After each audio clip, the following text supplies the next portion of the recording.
You just heard the voice of a man who spoke across time, a man who, in the stillness of trance, touched dimensions beyond the reach of reason. His name, Edgar Cayce, known to history as the Sleeping Prophet. A century ago, while the modern world was still young, Cayce closed his eyes and began to speak, not of simple predictions, but of visions, sweeping, vast, and unnervingly specific.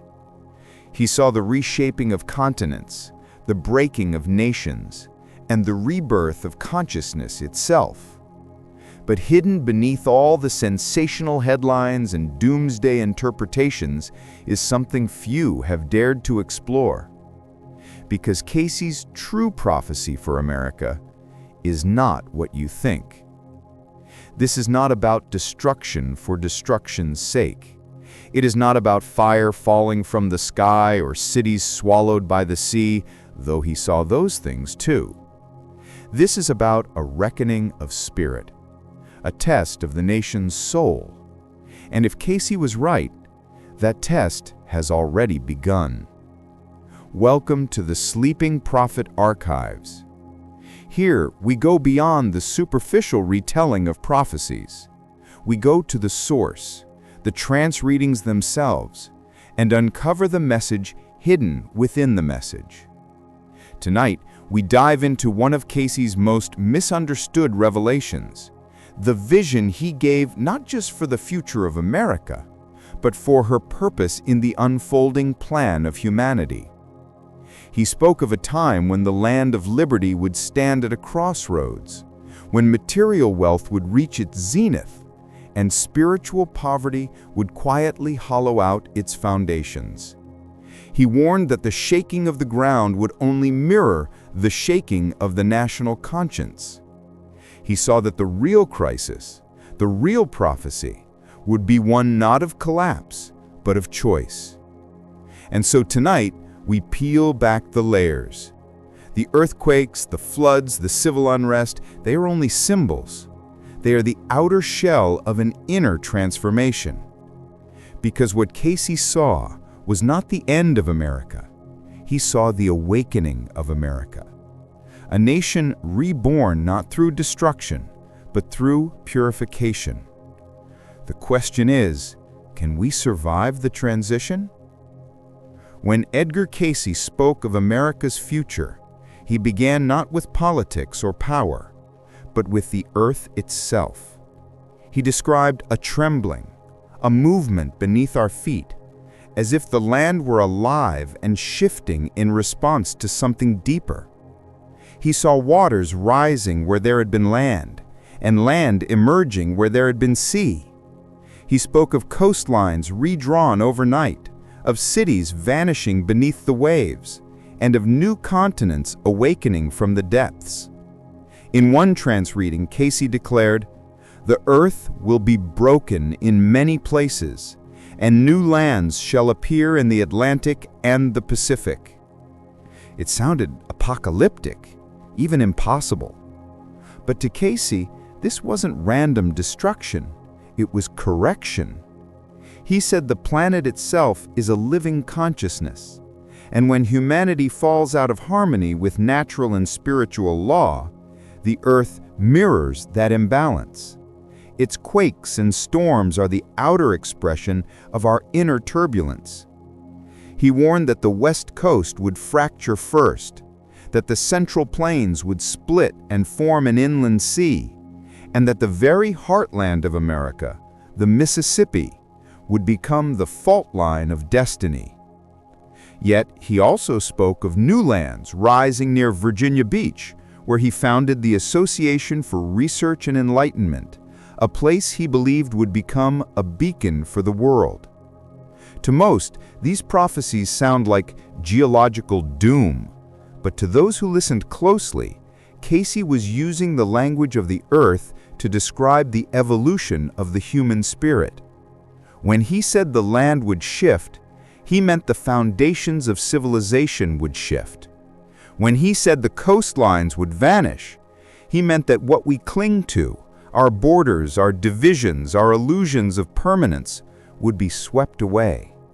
Because before any continent can be remade, the consciousness that inhabits it must change first. Cayce warned that before the earth changes came, America would undergo a deeper, invisible quake, a spiritual civil war. He described it as a strife in the heart of the people, a clash of ideals that would tear the nation apart from within, not with muskets or cannons, but with beliefs. He foresaw a time when truth would be fractured, when families would be divided by ideology, and when the very idea of unity would seem naive. Look around. What he called the future, we call the present. A world of endless argument, outrage, and algorithmic division. The prophecy is not coming, it's here. Cayce said the true danger to America would not be from an external enemy, but from the corrosion of its moral and spiritual foundation. When greed outweighs compassion, when self-interest eclipses community, when truth becomes optional, that is when a nation begins to collapse under its own weight. He compared it to the fall of ancient civilizations, Atlantis, Rome, Babylon, societies that rose in brilliance and fell in arrogance. America, he said, was walking the same razor's edge. But unlike those lost empires, this fall would come with a choice. Cayce insisted that destruction was not destiny. It was a mirror, a warning designed to wake the soul of the nation before the physical consequences arrived. If Americans could remember who they truly are, souls, not slogans, they could alter the timeline. He said, mind is the builder and thought is the pattern. In other words, what we hold in consciousness, we create in reality. The real battle for America would not be fought on land or sea, but within the consciousness of its people, between love and fear, unity and division, awakening and oblivion. To understand why America holds such a central role in Cayce's vision, we must zoom out, far beyond borders, beyond even the earth itself. Cayce saw human history as a great spiritual curriculum. Each nation, he said, plays a role in the evolution of the soul. And America's role was to be a spiritual experiment, founded on freedom, equality, and the sovereignty of the individual. It was meant to be a laboratory for the soul, a place where every belief, every race, every creed could coexist and discover the higher truth that all are one under God.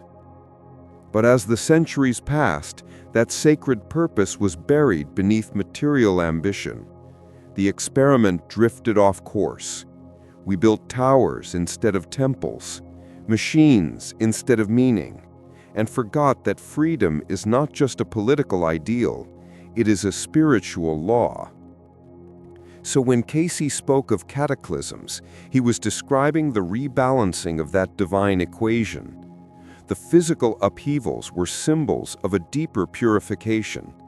He said the planet itself is rising in vibration, and anything not aligned with love, unity, and truth will be shaken loose. Other visionaries have echoed this. Dolores called it the shift. Yogananda called it the awakening age. Cayce called it the purification. Different words, same truth. Humanity is evolving, and the earth is the stage for that transformation. America's role in this process is critical. It is both the testing ground and the teacher. The fires of conflict, the storms of division, the earthquakes of consciousness, all of it is forging a new identity, one not defined by politics or race or wealth, but by spiritual maturity. Cayce said the new age will come not by force, but by the change of heart in men and women everywhere. That is the true prophecy, not the fall of America, but its awakening. When Cayce was asked where it would be safe to live, he did not point to maps. He pointed inward. The safe places, he said, are those where people live in harmony, where the hearts are turned toward God, and where the spirit of brotherhood prevails. In other words, your safety is not a location, it's a frequency. He urged people to build their inner ark, to prepare not by hoarding supplies, but by cultivating peace, service, and compassion. Because when the outer world begins to tremble, only those anchored in spirit will remain steady. He taught 3 simple practices: to live with purpose, to serve others, and to align daily thought with divine law, to choose cooperation over competition, to act from the heart rather than the ego, to make every moment an act of creation. Cayce's message was not fatalistic, it was empowering. Prophecy, he said, is not a guarantee, it is a potential, a warning, not a sentence. If humanity changes its vibration, the timeline itself can change. This is the heart of his teaching. The future is flexible. It bends to the consciousness of those who inhabit it.